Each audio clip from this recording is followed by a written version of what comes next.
If you're just starting out into the beautiful adventure that is Clair Obscur Expedition 33, you may not realize that the game doesn't always tell you exactly what's going on and what some things are used for. So, here are 7 tips that'll help you on your journey and explain some early in-game things. And if you stick around to the end of the video, I got 3 more secrets just for you. Alright, number 1. The game doesn't have a minimap when you're inside of an area. Kind of confusing, kind of annoying. You have to actually explore the entirety of an area kind of blind and memorize it almost to be able to go back to different spots. One of my favorite tips though is to actually explore the area in the reverse that you initially did. So it's perfect for circular areas like the Gestural Village early in the game. But what happens is you get a different perspective and you may actually see things that weren't there before. Number 2, bullets. Bullets use 1 AP per shot, and are amazing for hitting weak points and flying enemies. Also quickly dispatching shields. But I wouldn't unload the clip every single time, because those AP points are important for your other skills. One fun fact I just learned is you can shoot an enemy while it's in the area and it'll stun it, so it's easier to go up and attack it so you get first strike. Number 3, dodges and parries. I recommend dodging more often first. The window of opportunity is bigger for a dodge, so you can get a perfect dodge and even just a normal dodge a lot easier than it is to get a parry. And you should practice the dodges first to get the timing on new enemy attacks. You'll likely see enemies over and over again, so it's really important to get the timing of their attacks down so they don't hurt you, because there are some enemies out there that'll one-shot you quick. Another thing the game doesn't tell you is use your eyes, yes, for the parry, but also your ears. Some enemies will actually have an audible ding that'll happen right in the perfect spot to parry or perfect dodge.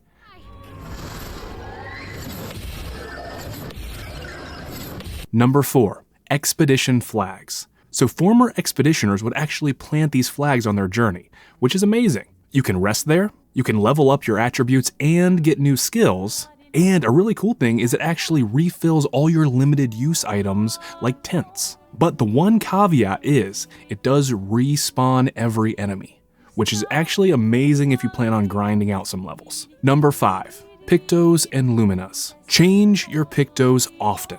Pictos are items that you can get in the game that give you additional attribute points, some health possibly, and they give you a unique ability. The cool thing is, after 4 battles with that Picto equipped, you get that ability learned. So it's worth changing your Pictos often.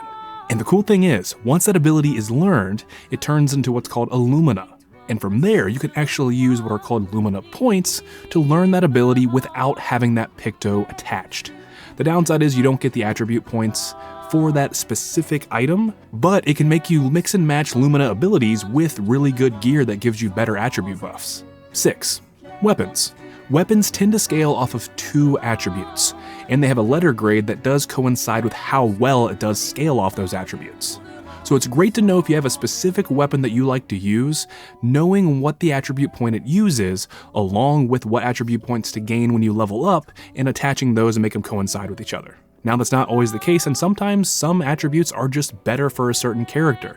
I'm still playing around myself with what's best for everybody, but I like to do a different build for everyone just to see what kind of happens. And hey, getting luck up never hurts the crit chance, so why not?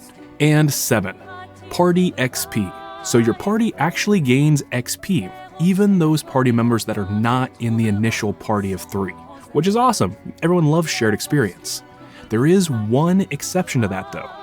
Duels. When duels happen, it's a one-on-one fight. You'll find this out quickly in the gestural area, but only that person gets experience. So it can be a way to actually overlevel a certain party member, which isn't necessarily a bad thing, but you kind of want everybody to be around the same level for gear and whatnot. All right, are you ready for the secrets? Ooh.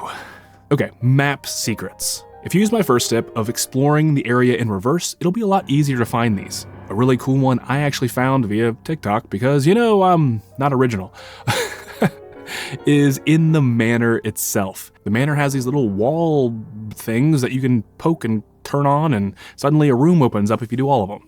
So that's kind of neat. And it's always worth exploring for new gear, new items, and just to see if there's any cool secret bosses.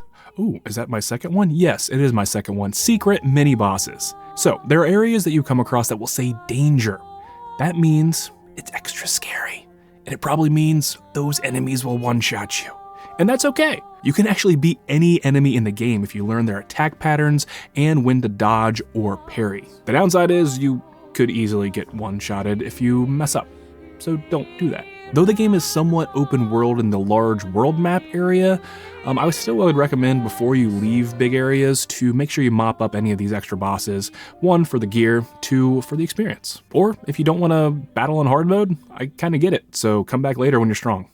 And finally, secret side quests. Well, they're not that secret because you kind of come up on them pretty quick in the story, but there are a few actually secret areas that you can find these things. You'll find these white Nevrons that can be killed. You can fight them, you can kill them, but you shouldn't. They'll give you little side quests that you can go off, find their little item that they need. 1, it's a kind of cool story beat for it, but 2, when later in the game, if you keep them alive, you'll get a little bonus. So, that's kind of neat. All right, I hope these tips help you lead your expedition in Clair Obscur Expedition 33. Please let me know if you liked the video. Please comment your favorite tip, or if you have any other tips. I love to learn new things about the game too. So please let me know in the comments. Please like the video, and thank you so much, everybody. Have a wonderful day. Bye.